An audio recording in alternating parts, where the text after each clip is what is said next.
The setting sun spilled molten amber across the jagged spires of the Skyreach Range, painting the alien world in hues that shimmered between gold and rust. Evan Mercer stood at the mouth of his cave, sweat streaking the grime on his brow as the evening winds cut down from the higher ridges. It had been 6 years since the crash of the colony ship Erebus Dawn. 6 years since the chaos of emergency shelters, the scramble for resources, and the politics that had turned survivors against each other. While the others formed makeshift towns in the valleys, Evan had chosen the mountains, chosen silence over the noise of human desperation. His home was a relic of another civilization, a fortress hollowed from the living rock by hands not human. Its corridors ran deep and strange, carved with curling symbols that glowed faintly when the sun touched the horizon, as if remembering the power that once coursed through them. Evan never knew why the light responded to dusk, only that it felt alive. Maybe that was why he stayed. He'd learned to survive on the mountain's sparse bounty, hunting small furred creatures that tasted faintly metallic and trading with no one. His days were built on routine. Check the traps, repair the filtration rig, keep the alien generator alive, and never let his guard slip. He had the weapon for that, the sleek, humming rifle he'd found in a sealed chamber years ago. Its dark alloy shimmered like oil on water, humming at frequencies his bones could feel. Sometimes, when he brushed his thumb across the grip, it answered him with a pulse like a heartbeat. It unnerved him and comforted him in equal measure. Tonight, as he secured the eastern barricade, a rough wall of repurposed colony plating, he felt the air change. The wind shifted, carrying not the cold sterility of the peaks, but something softer, something human like a sound. He froze, muscles coiling, the habits of war never dulled by time. Then it came again, a cry, distant, small, half swallowed by the roar of the river that carved through the valley below. Without thought, he slung the weapon across his back and moved, silent over rock and snow. The light faded fast as he descended through twisted stone pillars and narrow ridges, his boots crunching frost into powder. A cry came again, clearer now, a voice high and trembling. When he reached the river, he saw her, a figure struggling in the shallows, pale against the water's dark rush. For a moment, Evan thought his isolation had driven him to hallucinate. The being was humanoid, tall, slender, hair cascading like silver over her shoulders, glowing faintly in the dying light. Her skin was blue, not the dull cyan of oxygen-deprived humans, but iridescent, alive with undertones of violet and pearl. She stumbled, slipped, and the water caught her, pulling at her legs as she tried to reach the opposite bank. Instinct took over. He was in the river before he realized it, cold biting through his clothes, boots scraping for footing. She saw him and froze, her eyes wide and luminescent like twin stars reflected in deep water. "Don't be afraid," he shouted over the current, raising his hands to show they were empty. His translator flickered to life on his wrist, glitching through static before catching fragments of her language. Among pursuers? Not safe. He scanned the ridge behind her, but saw nothing, only fading light and shadow. "You're hurt," he said, and gestured to her leg.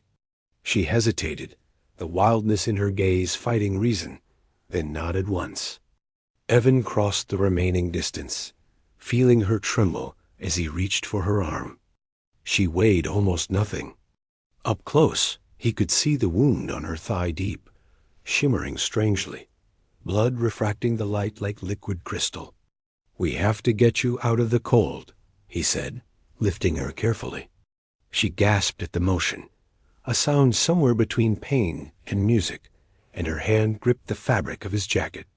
The river hissed around them, spray catching on his beard as he waded back across. She spoke again, voice faint. "You help, why?" The translator stuttered, then failed. "He didn't need it." "Because you need it," he said simply. She didn't understand the words, but she met his gaze with something close to faith. When they reached the bank, she sagged against his chest, eyes half-lidded.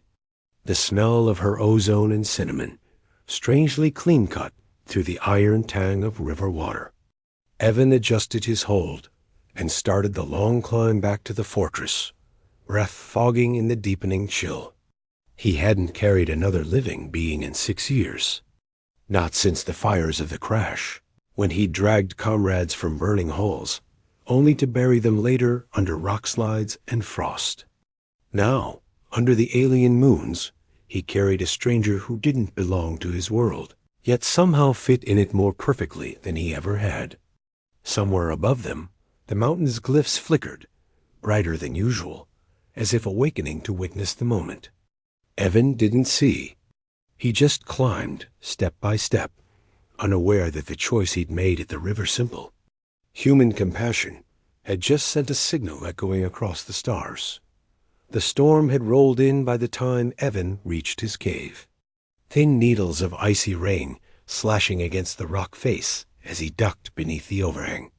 The vines that veiled the entrance shivered under the wind, their luminescent veins casting pale light that danced across the wet stone. Inside, the air was cool but dry, humming faintly with the energy that always seemed to breathe through the ruins. Evan laid the alien girl gently on his makeshift bed, a platform of salvaged thermal pads and tattered blankets, and knelt beside her. Her breathing came shallow, uneven, as if the cold had sunk deep into her bones. He rummaged through his supply chest, pulling out a thermal sheet and his old med kit, a hybrid of colony tech and local improvisation. The moment he touched the wound on her thigh, the faint glow along its edges flared brighter, like liquid starlight running under her skin.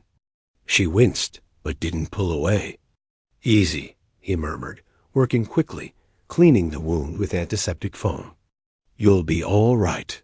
His voice sounded strange to him, after so many silent years, gravelly, uncertain, like a tool long unused. When he glanced up, she was watching him with those luminous eyes, unblinking, searching. The translator on his wrist sparked again, catching fragments of her murmured words. "Blood? Burns? Not yours. Safe here?" "Yeah," he said, forcing a small smile. "Safe here." The words seemed to calm her. When he wrapped the dressing around her leg, her fingers brushed his hand, a feather-like touch that sent a shiver up his arm. There was warmth in her skin, alive and pulsing, a kind of energy that seemed to hum just beneath the surface. "Evan," he said, tapping his chest. "Name, Evan." She blinked and copied the gesture. "Ari." Her voice was soft, melodic, the syllables flowing like water over smooth stone. He repeated it carefully.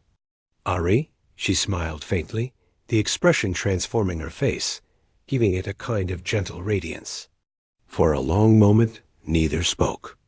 Outside, thunder rolled through the mountains, the sound echoing through the fortress like the breath of ancient gods. Evan moved to the corner of the chamber, where a cracked metal cylinder served as a heater. He fed it a strip of synthetic fuel, and soon the air filled with warmth and the faint scent of ozone. When he turned back, Ari was sitting up, one hand tracing the symbols carved into the wall behind her bed. The glyphs flickered faintly under her touch, responding as if they recognized her. "You know these?" Evan asked. She nodded slowly, and her words came haltingly through the translator. "Old language. My family's. Mark, your family built this place?" She looked at him, something ancient and sad in her eyes. "Before. War? Before?" "Dominion." The last word came sharp and clear, as if etched in her memory. "Dominion?" he repeated. She hesitated, then drew her hand across her throat in a gesture that needed no translation. "Bad people." He exhaled through his nose. "Figures. The same kind of power-hungry scavengers who had destroyed the colony below, no doubt." He turned back to his workbench, trying to still his thoughts, but her presence pulled at him. It wasn't just her strangeness, the otherworldly beauty of her features, or the soft glow that seemed to cling to her. It was the way the room itself seemed to change around her, like the fortress was awakening from a long sleep. The faint hum in the walls deepened, almost a purr. The weapon resting by the door emitted a brief pulse of light, echoing the rhythm of her heartbeat. "That thing," Ari said suddenly, pointing to it. "You call weapon." "Not weapon. Key." Evan frowned. "Key? To what?" She tilted her head, as if searching for the right words. "To this," she said finally, gesturing around them. "Home, knowledge, heart of Skyreach." He approached the weapon, tracing the engraved symbols along its barrel, the same ones that glowed under her fingers. "You mean this belongs here?" he murmured. "It was made for this place." She nodded. "Made for my kind." "But it answered you." "Yeah," he said quietly. "It's been doing that since I found it."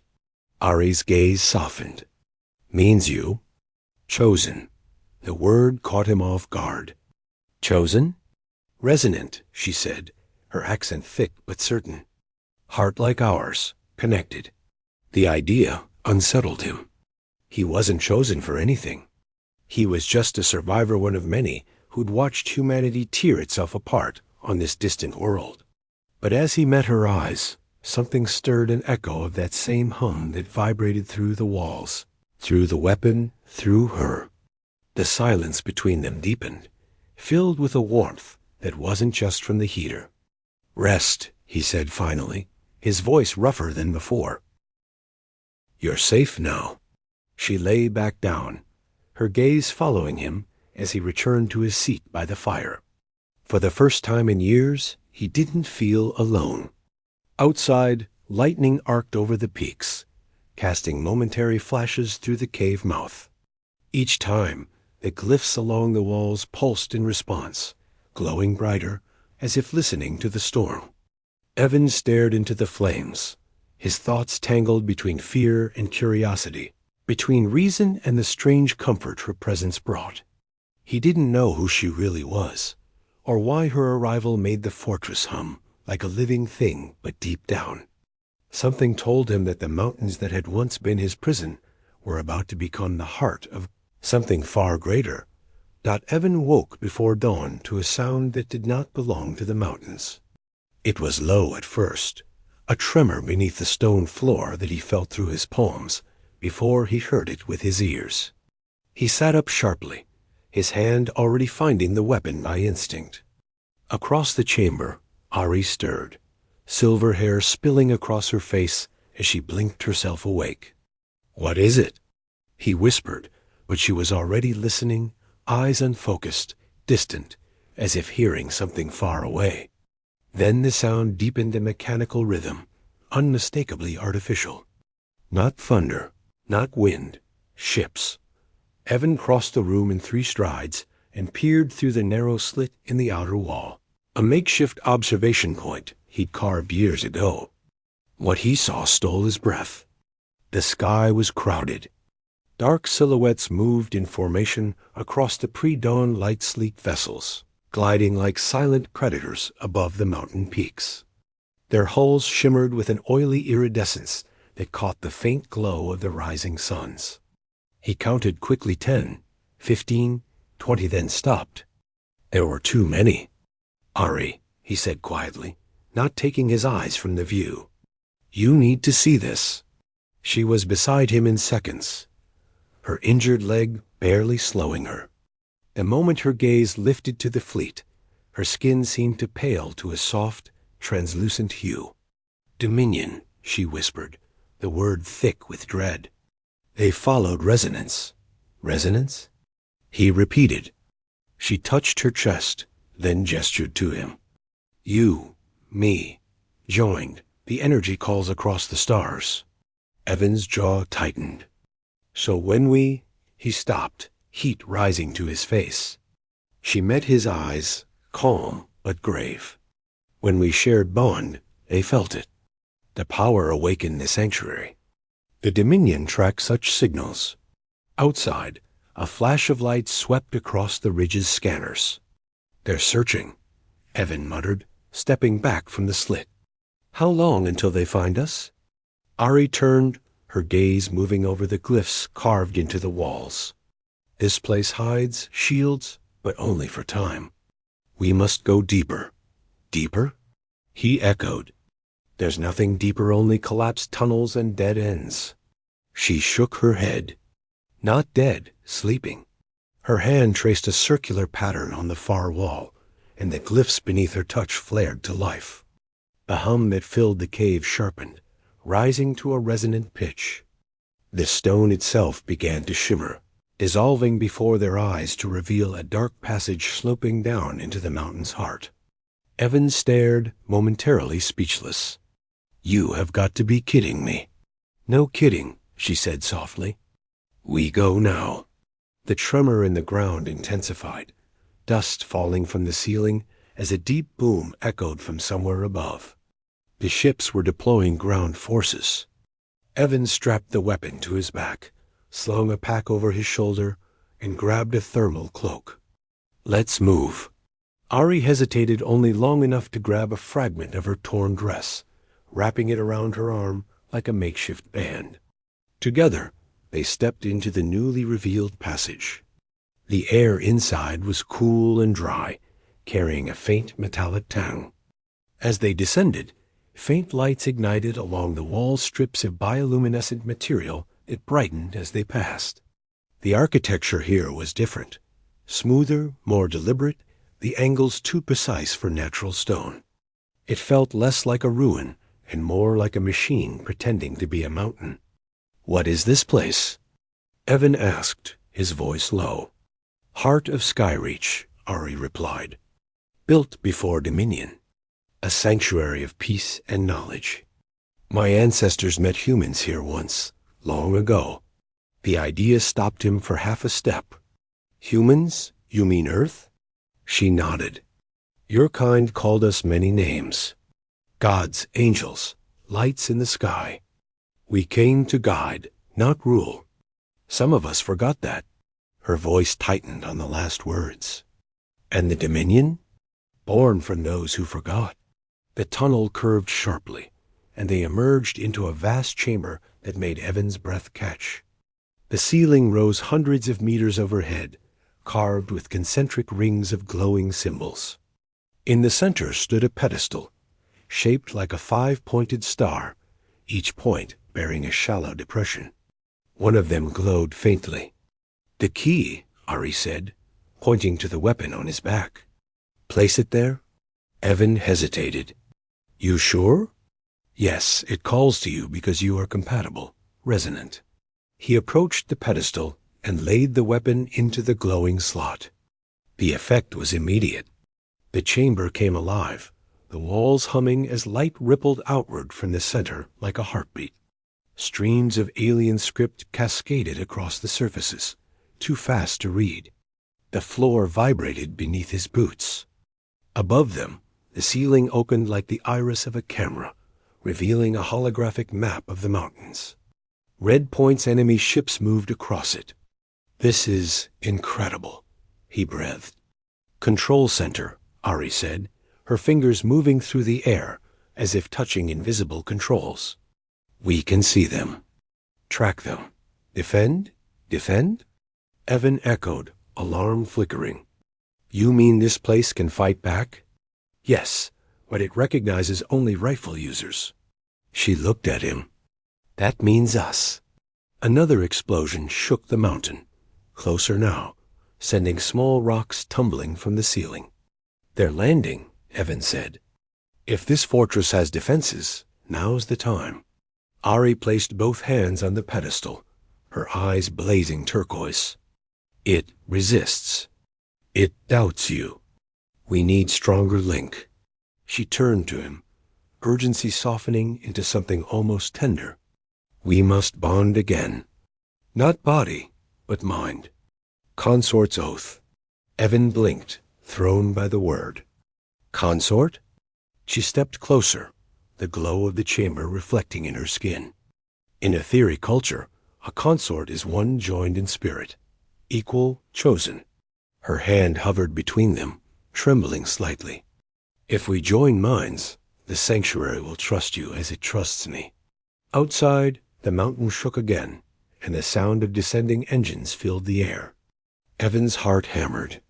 He had always chosen isolation, always avoided connection, but now her outstretched hand meant survival. He reached for it. The moment their fingers touched, the world dissolved into light. Energy surged through him, color, memory, sound all folding together into something vast and intimate. He saw fragments of her life, a palace of glass and stars, a father's voice twisted by politics, the terror of betrayal, the flight through darkness. She saw his fire, loss, the frozen faces of comrades he couldn't save. Their pain met, intertwined, and became something new understanding. The chamber roared to life around them, symbols igniting, walls trembling with power. Somewhere above, ships screamed as the first pulse of energy surged outward from the mountain's heart. Evan gasped, gripping her hand tighter as their minds stabilized in unison. Ari's voice echoed inside his thoughts, clear and bright. We are one resonance now. And for the first time in years, Evan Mercer didn't feel like a man hiding from the world. He felt like part of something vast, ancient and awakening. The resonance faded slowly, like the afterglow of lightning behind closed eyes, leaving Evan breathless. His knees buckled, palms pressed against the smooth floor of the chamber that now pulsed with steady blue light. Every surface around them shimmered with symbols in motion, streams of living script that wove across the walls like constellations. The hum that filled the air no longer sounded mechanical. It was a heartbeat, deep and rhythmic, as if the mountain itself had come alive to their joining. Ari stood in the center of the light, her silhouette outlined in turquoise brilliance, eyes burning with the same radiance as the glyphs. It knows us now, she whispered, her voice resonating oddly, carrying a harmonic undertone that made the air vibrate. Skyreach accepts our bond. Evan forced himself upright, feeling the residual energy still crawling under his skin. That whatever we just did, it felt like standing inside a storm. She turned to him, faint smile softening the alien luminescence of her features. A storm of memory. The sanctuary holds the past of my people, sealed until now. The map overhead shifted, zooming in to show the Dominion fleet circling like vultures. Red pulses marked descending dropships, cutting through the cloud layer toward the mountain's base. They know we're here, Evan said grimly. How long before they reach us? Minutes, Ari replied. She approached the pedestal again, the key pulsing where it rested in its slot. We cannot hold this chamber for long. We must reach the lower sanctum. There lies the second key. Evan frowned. Another one? You mean this wasn't the endgame? No, she said, touching the glowing edge of the pedestal. There are 5 in total. Each unlocks deeper layers of Skyreach. Together they awaken what lies beneath the worldship. The term landed like a stone in his chest. Worldship? You mean there's a damned ship buried under us? Not buried, she corrected softly. Asleep. Before he could reply, the walls shuddered again, this time not from resonance, but impact. Explosions echoed through the upper tunnels, a cascade of rumbling thunder and dust. The Dominion had landed. Evan snatched up his pack and slung the weapon over his shoulder. Then let's move before they turn this whole place into a crater. Ari led the way to a newly revealed tunnel on the far side of the chamber. The light followed them, looming ahead like a living torch. The passage curved downward in a spiral, smooth metal underfoot, the architecture growing less like stone and more like a vessel. Your ancestors really built this into the mountains? Evan asked as they descended. It wasn't built into the mountain, Ari said. The mountain grew around it. He stared at her profile, her expression distant, almost reverent. "Your people must have been something." She hesitated, her voice softening. "We were, until the schism. Those who sought to guide became teachers, and those who craved control became conquerors. The dominion rose from them. And your father?" he asked quietly. Her steps faltered. "Talon believed in unity once. Then politics poisoned belief. He is still of the dominion, but not like the others." The unspoken pain in her tone said more than words. Evan wanted to ask more, but the tunnel opened suddenly into a vast, crystalline cavern that took his breath away. It was like stepping into the heart of a geode. Walls of luminous crystal stretched in every direction, refracting their lights into infinite rainbows. In the center, rising from a dais, encircled by a shallow pool, hovered an object that resembled his key, sleek, elegant, turning slowly in a pillar of pure light. Ari's eyes widened.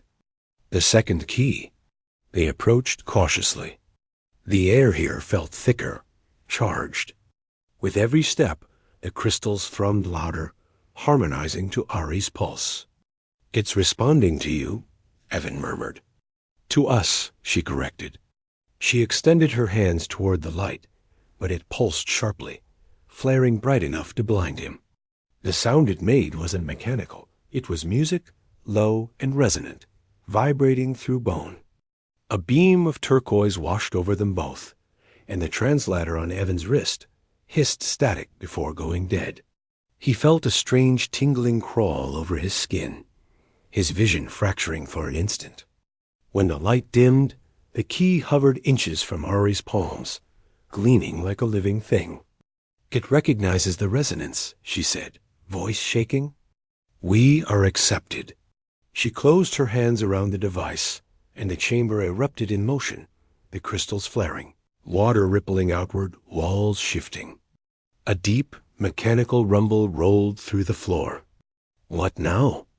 Evan shouted, steadying himself. "Now," Ari said, eyes widening, "we run." The far wall split open, revealing a new corridor beyond. But before they could move, a metallic screech echoed from behind the distinct whine of Dominion weapons.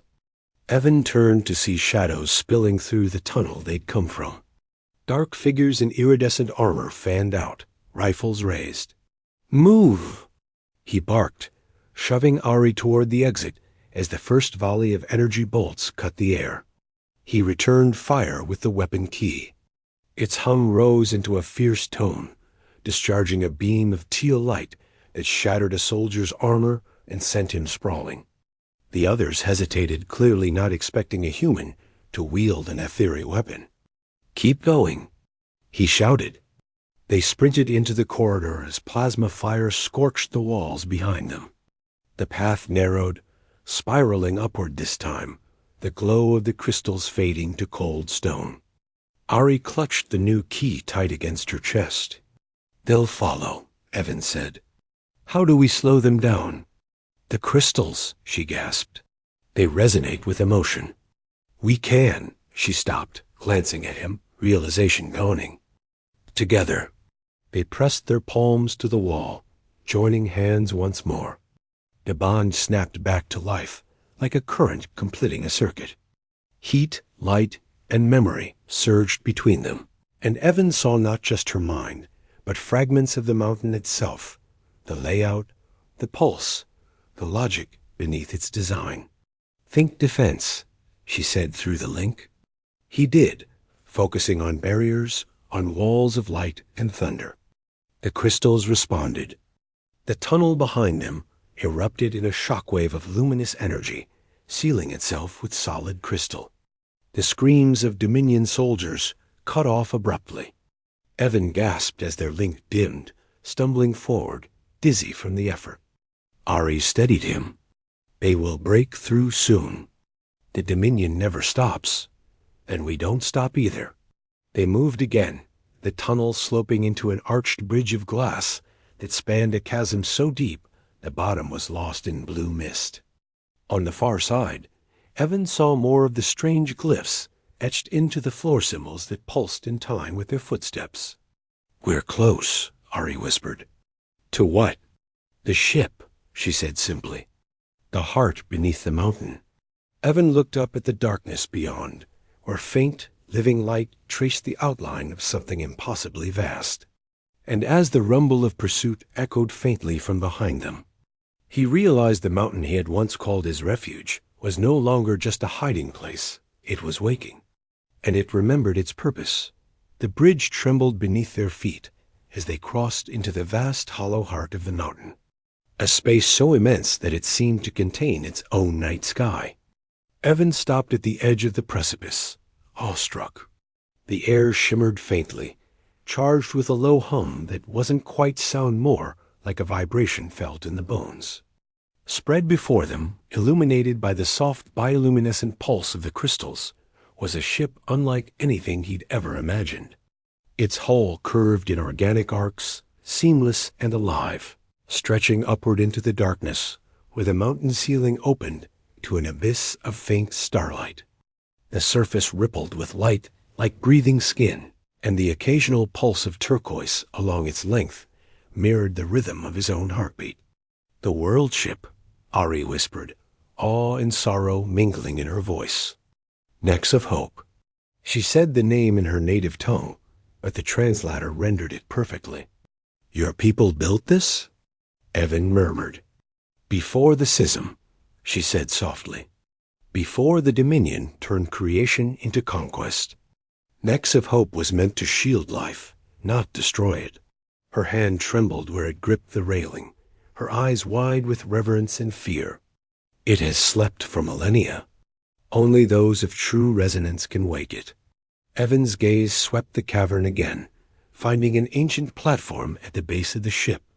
A spiral walkway coiled down to it like the roots of a great tree. "Then let's go," he said, already moving. Ari followed, limping slightly, one hand clutching the second key against her chest. "It will recognize us now?" she said as they descended. "The bond between us has already begun to echo in its core." Her voice was faintly melodic when she spoke of it, as if she were recalling something sacred. Halfway down, Evan froze. The hum of the world ship had changed. A deeper vibration ran through the stone underfoot, a sound of engines awakening, faint but growing. Ari looked up sharply. "It senses danger. Dominion ships approach." He turned, and sure enough, streaks of red light slashed across the distant cavern walls. "They've breached the outer defense. We must reach the nexus before they do," she urged, her voice sharp now. The walkway ended at a circular platform carved with 5 depressions in a star pattern. 3 glowed faintly. 2 remained dark. Ari knelt, setting the key in one of the empty slots. "This will awaken the primary systems," she said, her fingers brushing the control surface. The pedestal flared to life, streams of light racing up the walls toward the ship's hull. The air crackled with power, and for an instant, Evan swore he heard whispers' voices like echoes in a cathedral. "It's responding," she breathed. "But it needs more a master key. Then where is it?" he demanded. She opened her mouth, but another voice answered from behind them. "Here." They turned to see a tall figure stepping from the shadows of the archway. He moved with quiet authority, his long robes flowing like midnight water. His face, though alien, bore a resemblance to Ari, older, harder, touched by regret. "Father," she said, barely audible. Evan raised his weapon instinctively, but Ari lifted a hand to stop him. "Wait." The man's expression softened as his gaze fell on her. "Ari, you survived." "Because of him," she said, gesturing toward Evan. "He helped me. He saved me." "A human," Talon murmured, studying Evan with piercing silver eyes. "Fitting. Our ancestors always believed humanity would remind us what we'd forgotten." He stepped closer, lifting his hand. Between his fingers shimmered an object, an ornate key, larger and more intricate than the others. "The Archon key," Ari whispered. You stole it. Reclaimed, he corrected calmly. The Dominion intended to use the Nex as a weapon. I couldn't allow that. Evan's instincts screamed caution. If you're really on our side, then prove it. Help us activate the shield before your soldiers arrive. They are not my soldiers anymore, Talon said quietly. But they are coming. Vars commands them now. At that name, Ari's expression hardened. He hunts us. He hunts me too, Talon said. He serves the Dominion Council now, and they will stop at nothing to control the ship. He looked down at the pedestal. The Nex can still be awakened, but only through resonance shared by bonded pairs. He extended the Archon key toward them. Take it. Together, you can do what I cannot. A distant boom echoed through the chamber as the Dominion breached another layer of defense. Ari met her father's eyes, searching for something truth, perhaps and found it. She took the key from him with trembling hands. Thank you, she whispered. You are right, Ari, he said, his voice thick with emotion. Your bond with this human is the balance our people lost. Another explosion rocked the cavern. Talon turned sharply, eyes narrowing. They're here. Dominion troops poured into the bridge above them, dark armor gleaming with that oily iridescence. At their center strode Commander Vars, his pale hair pulled back tight, his expression carved in cold fury. Elari of House Talon, he called out, his voice amplified by the cavern's echo. Your defiance ends today. Ari stiffened, her jaw set. You'll have to take it from me, Vars. Gladly, he sneered, raising his disruptor. Energy bolts ripped through the air. Talon threw himself between them, a pulse of light bursting from his palm to shield them. Go, he shouted. Evan grabbed Ari's arm, dragging her toward the pedestal. The Archon key pulsed violently in her hand, resonating with the others already embedded there. Place it, he urged. She slammed it into the final slot. The pedestal erupted in a surge of light, enveloping them in a sphere of energy. The sound that followed was indescribable, like a choir of stars igniting at once. Evan felt the resonance engulf him, linking his mind with Ari's completely. Every heartbeat, every breath synchronized, and through that link, he saw the ship awaken. The hull flared to life, its surface blooming with radiant sigils as energy surged through veins of light. The world ship trembled, shedding centuries of dust and stone as it broke free from the mountain's embrace. Above, Dominion soldiers stumbled, shouting as the floor itself shifted beneath them. A blinding beam lanced upward, slicing through the rock canopy to reveal the alien sky. One by one, the enemy ships outside fired, but their blasts disintegrated, harmlessly against a newly forming field of shimmering light. The shield expanded outward, enveloping the entire mountain range in a dome of pure resonance energy. Through their shared consciousness, Evan understood its purpose: protection, not war. The ship's systems reached across the sky, disabling Dominion weaponry without harm, neutralizing aggression with peace. When the light finally dimmed, the cavern was silent. The Dominion forces lay immobilized, their weapons dead, their power spent. Talon, leading but smiling faintly, looked up at his daughter and the human standing beside her. It's done, he whispered. The world ship remembers its purpose. Ari fell to her knees beside him, taking his hand. Father, you've done what I could not, he said softly. You've shown us what true resonance means. His eyes met Evan's. Protect her. Protect the ship. His breath faltered, and then he was still. Ari's tears glowed faintly as they fell onto his hand. Evan knelt beside her, his chest tight. I'm sorry, he said quietly. He knew this was coming, she murmured. He always knew.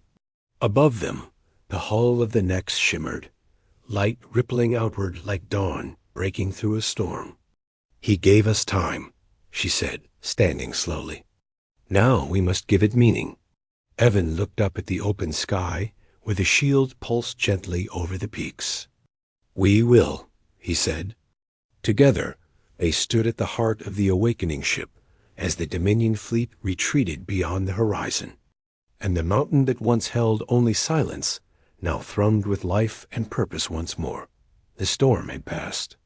What remained was light, pure, steady, impossible light that shimmered over the mountain peaks like a living aurora. Evan stood near the open hull of the world ship, breathing the cool air that drifted through the vast chamber where the necks of hope now rested, fully awake. The once dark stone walls of Skyreach were gone, replaced by curving metallic structures that pulsed with soft blue energy. Beyond the newly opened roof, the twin suns were rising, painting the lingering storm clouds gold.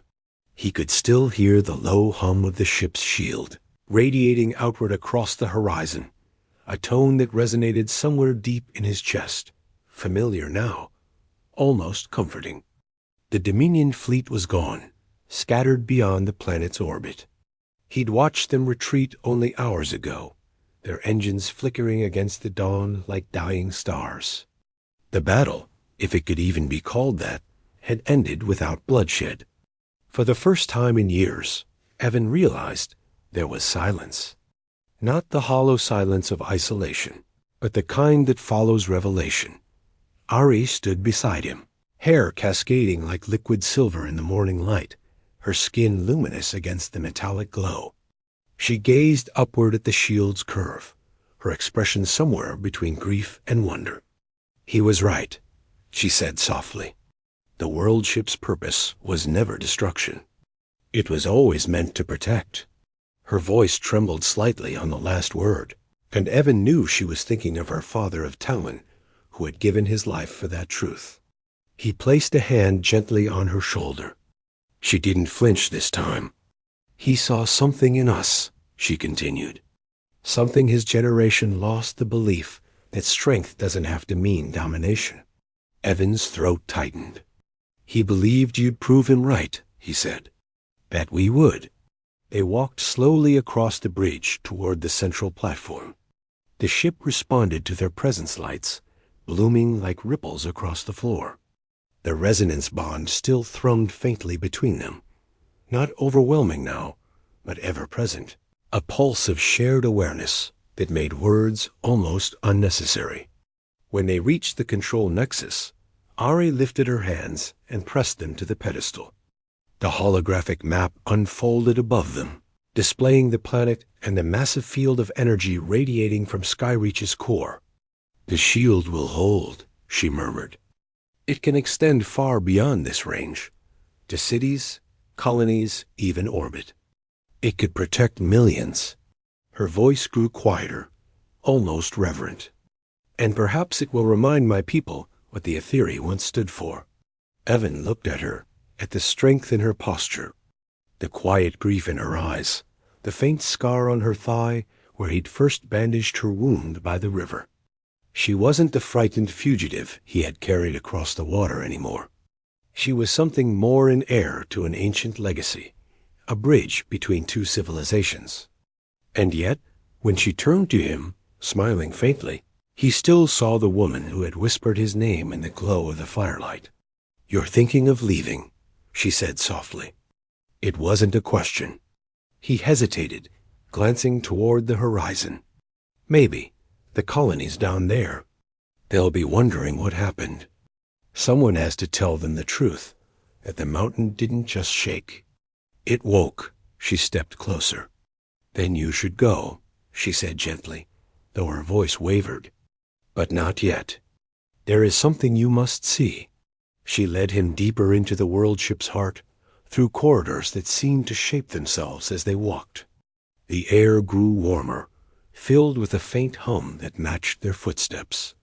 Finally, they entered a chamber unlike any other, its walls curved inward, covered in translucent crystal. Within each crystal shimmered faint holographic images, humans and Aetheri standing side by side, ancient faces in places blurred by time. "What is this?" Evan asked, awe creeping into his voice. Ari touched one of the crystals, and it flared to life, projecting a scene, a memory. Humans, primitive and wide-eyed, gathered around tall, luminous figures who taught them to build, to write, to dream. Your ancestors, she whispered. Ours. This was the first covenant between our species. The Etheri gave knowledge. The humans gave meaning. We believed both would grow together. Evan watched in silence as the images shifted, showing the schism, the rise of the Dominion, and the eventual burial of the world-ship beneath the mountains. Then the vision changed again. A single human face appeared, rendered in soft blue light. The resemblance was uncanny angular features, same eyes, same quiet intensity. His chest tightened. That's... not you, Ari said, her voice trembling. One of the first. A human who bonded with my ancestor when the covenant was made. His DNA was interwoven into the Etheri line to preserve balance between our kinds. It seems your blood carries traces of him. Evan's pulse quickened. You're saying I'm what? Part Etheri? Distantly, she said. But more than that, you're proof. Proof that our histories were never separate. That humans and Etheri were never meant to stand apart. She stepped closer, her eyes glowing brighter than ever. The resonance between us didn't happen by chance. Evan, the ship recognized what we are, the continuation of a bond begun thousands of years ago. He stared at her, trying to process the enormity of it. His entire life, his exile, his solitude, his survival had led to this moment, this revelation. He wasn't just the man who helped a lost alien girl across a river. He was part of something ancient, written into the fabric of two species. So the ship didn't choose me, he said slowly. It remembered me. Ari's expression softened, her smile both sad and radiant. Yes, it remembered us. She reached up, her hand brushing his jaw. And it answered. He drew her close, the hum of the ship swelling around them like a heartbeat shared by the world itself. Their lips met again, not with urgency, but with quiet certainty. The kiss of two people who had crossed every distance that mattered. When they finally parted, Ari looked toward the light filtering through the hull. What will you tell them when you return to your people? He followed her gaze. Outside, the shield shimmered across the sky, reflecting the twin suns in waves of amber and silver. I'll tell them we're not alone, he said. And we never were. She smiled faintly. Then tell them also this, that the mountain remembers, and that the stars still keep their promises. He nodded, unable to speak. The light around them brightened, filling the chamber until everything ship, mountain, sky became one seamless glow. When it faded, Evan stood at the mouth of the cave once more, the same place he had begun 6 years before. But the valley below was changed. The settlements glimmered beneath the world-ship's protective dome, safe under its quiet guardianship. Above him, the necks of hope rested like a crown upon the mountains, alive and watching. Ari stepped beside him, her hand finding his. Together they looked out across the golden light of dawn. And for the first time in his life, Evan Mercer didn't see ruins or isolation. He saw a beginning. The hum of the world ship rose, low and eternal, echoing the pulse of two hearts in harmony. The universe had awakened, and it remembered its children.